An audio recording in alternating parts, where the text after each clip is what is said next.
దేవునికి స్తోత్రం. హల్లెలూయా. దేవుడు చెప్తున్న మాట ప్రియులారా జాగ్రత్తగా వినండి. సంతోషం అనేది ఎప్పుడు వస్తుంది? మనిషికి సంతోషం అనేది ఎప్పుడు కలుగుతుంది? డబ్బు బాగా చేకూరినప్పుడు సంతోషం వస్తుందా? ఆస్తులు బాగా కూడినప్పుడు సంతోషం వస్తుందా?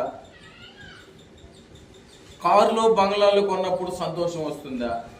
వచ్చిన సంతోషము ఎంతసేపు ఉంటుంది అనే విషయాన్ని గురించి మనం ఈరోజు విందాం. ప్రియులారా, మనిషి ఒక మంచి జీవితం జీవించాలి అంటే, సంతోషంగా ఉండాలి అంటే, ఆస్తులు, అంతస్తులు, డబ్బు, కార్లు, బంగ్లాలు, విలాసవంతమైన జీవితాలు,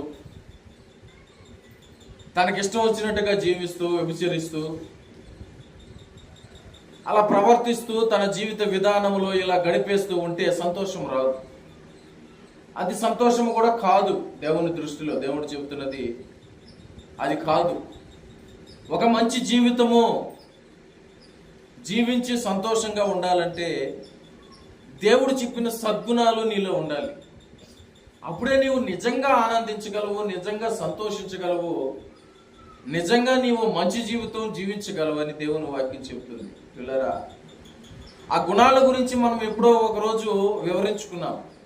ఈ సద్గుణాలు కలిగి ఉండాలి, ఒకరినొకరు ప్రేమించుకోవాలి, ఒకరి మీద ఒకరు సానుభూతి కలిగి ఉండాలి, ఒకరి మీద ఒకరు కరుణ దయ కలిగి ఉండాలి, అలాగే మన జీవితం వినయంతో కూడిన జీవితం ఉండాలి అనేది దేవుని వాక్కు మనకు తెలియజేశాడు.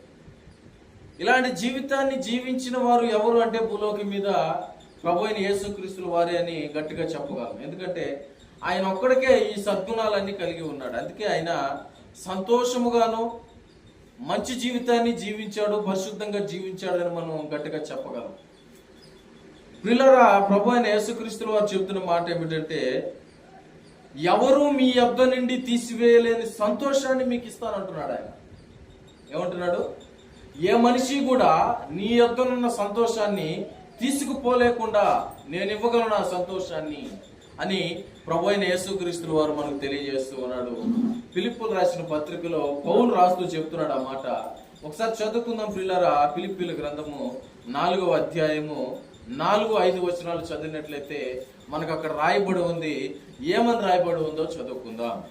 చదవండి, త్వరగా చదవండి. ఎక్కడ రాయబడిన మాట, ఎల్లప్పుడూ ప్రభువునందు ఆనందించుడి, మరలా చెప్పుదును ఎల్లప్పుడూ ప్రభువునందు ఆనందించుడి అని రాయబడి ఉంటుంది. అక్కడ ఎవరైనా చెప్తున్నాడు ఈ మాట?